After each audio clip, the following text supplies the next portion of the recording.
Fala galera, tudo bem com vocês? Meu nome é Adrian, sou diretor de criação na MT Design e professor de design e edição de fotografia. Nesse primeiro vídeo eu queria estar apresentando a vocês a tela de trabalho inicial do Photoshop, a tela Start e a janela New Document. Então esse vídeo é para aquela galera que está começando no design ou querendo aprender um pouco mais do Photoshop e está bem no início, conhecendo as bases do programa. E é por isso, para essas pessoas, que eu estou aqui hoje. Então a primeira coisa que a gente vai fazer aqui é abrir o Photoshop. Eu estou usando a versão 2019. Hoje nós já estamos na versão 2020. Então essa aqui é a tela inicial do Photoshop. É a área de trabalho Start, a área de trabalho inicial. E como vocês podem ver, ele já tem algumas características aqui importantes para a gente. A primeira delas que vocês conseguem perceber é que existem algumas imagens, alguns thumbnails aqui na tela. E esses thumbnails são os meus projetos recentes. Você pode ver aqui pelo título. Esses são meus documentos recentes, alguns documentos que eu trabalhei há pouco tempo. E se eu clicar em qualquer um deles, eu vou estar abrindo esses documentos e voltando a editá-los. Vocês também podem perceber que do meu lado esquerdo eu tenho uma coluna com o botão Home, com o botão LR Fotos. Aqui no caso são para que nós possamos acessar as fotos do Lightroom, as fotos que estiverem na biblioteca do Lightroom. O botão Create New. Esse botão Create New permite que você crie um novo documento. Ele, na verdade, é um atalho para o comando File New. Você pode estar criando um novo documento também por meio do atalho Ctrl N, de navio. E nós temos também a opção Open, o botão Open para você estar abrindo um documento que não esteja aqui na tua tela de recentes. O Open também você pode estar encontrando dentro do menu File, Open, atalho Ctrl O. Ainda na tela Start, nós podemos ver que o Photoshop permite que você organize os teus thumbnails, organize os teus documentos através do nome, através do último que foi aberto, através do tamanho do documento ou através do tipo de documento. Por exemplo, se eu coloco aqui a opção nome marcado, ele vai me mostrar os documentos a partir dos nomes dos mesmos. Aqui você percebe que ele está de trás para frente, mas a gente pode mudar a ordem apertando nessa setinha aqui, crescente ou decrescente. Se eu colocar por tamanho, ele vai me apresentar os documentos por meio do tamanho de cada um. Você percebe que esse primeiro documento é bem leve, 109 KB, e o último aqui embaixo bem mais pesado, com 430 megas. E você pode também filtrar pelos tipos de documentos. Aqui no meu caso, são os tipos JPEG e os PSDs. Então são esses dois tipos que eles estão me mostrando. PSD, arquivo nativo do Photoshop, JPEG, formato de imagem já fechado, comprimido. A opção padrão do Photoshop é o Last Opening, que no caso é o último que foi aberto. Está aqui, esse foi o último documento que eu abri. Outra coisa que ele te permite fazer também é procurar pelo nome do documento. Então, se eu digitar aqui o nome de um dos documentos que estejam aqui na minha lista, ele vai filtrar e mostrar apenas esse documento. E ele me permite também fazer uma visualização em grid, que é essa que nós estamos visualizando, ou em lista, que seria essa segunda opção, que me apresenta o nome do documento, o tempo em que ele foi aberto, o tamanho e o tipo de arquivo. Normalmente, o padrão do Photoshop é grid. Essas configurações de quantidade de documentos que podem ser visualizados na tela de recentes, nós podemos configurar dentro das predefinições do Photoshop. Nós veremos isso num vídeo mais para frente, onde eu vou falar sobre as predefinições do Photoshop. Abriu o Photoshop, você não quer usar nenhum dos documentos que estão aqui na tela, você deseja criar um novo documento, é o que a gente vai fazer agora. Eu vou te ensinar como criar um novo documento dentro do Photoshop e falar basicamente sobre algumas configurações mais básicas. Então eu vou estar utilizando o botão Create New, vou clicar nele. Essa é a janela New Document, onde ele permite que nós configuremos o nosso documento.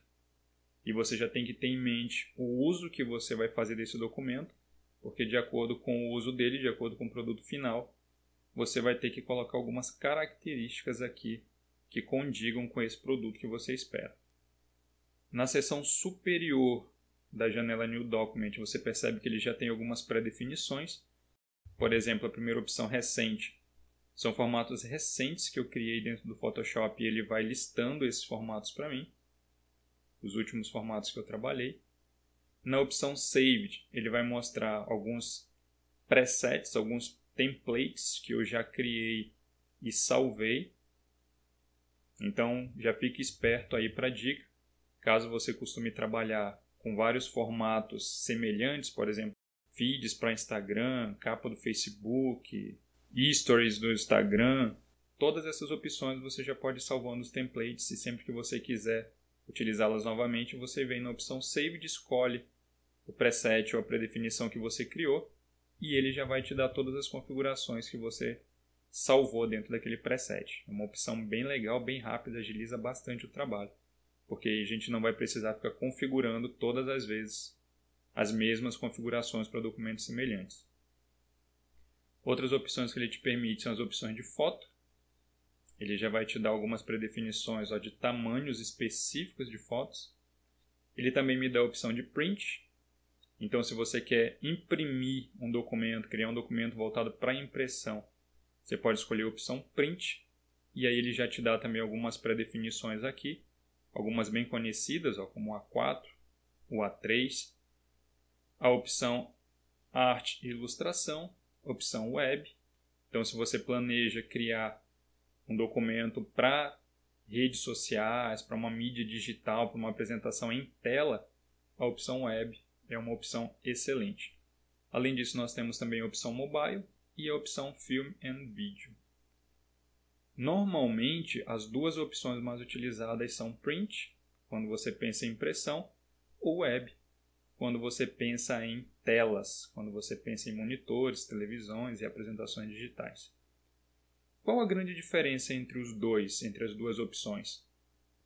Se você escolhe a opção Print, o Photoshop automaticamente te dá as opções de tamanhos voltados para impressão, já coloca a tua resolução automática para 300 pixels por polegadas, 300 ppi, e o sistema de cores, o modo de cores, ele já coloca para CMYK, que é um sistema otimizado para impressão também, principalmente quando a gente fala de offset. Já se você escolher a opção web, ele automaticamente te dá o tamanho, as dimensões de telas comuns aí para você estar utilizando dentro da web. Já coloca a tua medida em pixels. Te deixa marcada a opção Artboards, que nós não veremos nesse primeiro momento. Já diminui a resolução para 72, que é uma resolução, na verdade, consensual para telas, 72 pixels por polegada. Já atribui o sistema de cores para RGB, que é otimizado para telas, e algumas outras configurações, algumas outras atribuições. Percebe que tanto na opção de Print quanto na opção Web, nós temos a opção Advanced Options aqui embaixo. E essa opção permite que você gerencie o teu perfil de cores e o aspect ratio dos teus pixels. Essa questão é uma questão mais aprofundada. Eu vou estar falando dessa questão do Color Profile mais para frente. Por enquanto, vamos ficar só com as questões básicas aqui da criação de um novo documento. Digamos que nós queremos criar um novo documento para um Instagram, por exemplo, para o Facebook ou para uma mídia digital qualquer. A primeira coisa que o Photoshop vai te perguntar é o nome desse documento. Você pode já atribuir o nome nesse momento ou quando você for salvar o documento. Esse é o nome do documento. Ele te pergunta a largura, o width do documento, e o height, a altura do documento. Se eu fosse fazer, por exemplo, esse documento pensando no tamanho padrão do Instagram, de um feed, poderia colocar aqui 1080 por 1080 pixels, que é a medida padrão aí para mídia digital. Não vou trabalhar nesse momento com artboards, então eu desmarco essa opção. E a resolução, como eu já disse, pode ficar 72, porque eu estou pensando em mídia digital. Pensando também na mídia digital, sistema de cores otimizado é o RGB. Se eu fosse trabalhar com print ou com impressão, eu poderia colocar o CMYK aqui sem problemas. E a questão do background, galera, é a cor do fundo do teu documento. Você pode criar um background com um fundo branco, um fundo preto ou com a última cor utilizada no background dentro de um documento pré-criado. Então essas são as opções. Por padrão, o Photoshop vem com a opção white, vem com a opção branca marcada. Aí você pensa naquela questão que eu falei das pré-definições, aqui das opções de Saved. Se eu fosse criar, por exemplo, um documento nesse formato e todas as vezes eu precisasse, todas as vezes que um cliente, por exemplo, demandasse ou eu precisasse para a minha empresa, eu fosse criar um novo documento baseado nessas configurações, eu não precisaria colocar todos os valores novamente. Eu simplesmente configuraria uma vez e salvaria esse preset, salvaria essa predefinição, clicando nesse botãozinho. Cliquei no botão, eu posso dar um nome para esse preset e simplesmente salvar. Salvando essa pré-configuração, ela vai aparecer dentro da minha opção Saved todas as vezes que eu abrir a janela New Document. E eu posso simplesmente clicar nessa amostra, nesse thumbnail, e ele abre para mim um documento com as configurações que foram apresentadas. Concluindo as configurações, eu clico no botão Create e espero o Photoshop abrir meu novo documento com todas as configurações criadas. Percebam que, como eu marquei na criação do meu documento o background branco, ele apresentou para mim um background branco. E é isso aí, galera. É assim que você cria um novo documento. Então esse é um vídeo bem básico para quem realmente está começando no Photoshop, está querendo aprender algumas configurações bem básicas. Durante os vídeos eu vou apresentando questões básicas para quem está no início, algumas questões mais intermediárias e até mais avançadas no decorrer dos vídeos, para alcançar todos os públicos. Tanto aquela galera que está no comecinho, quanto com aquela galera que já está mais avançada. E eu espero que vocês curtam os vídeos, espero que vocês aproveitem bastante, porque meu intuito é esse, trazer conhecimento e compartilhar com vocês esse conhecimento. Espero que vocês tenham gostado e até o próximo vídeo.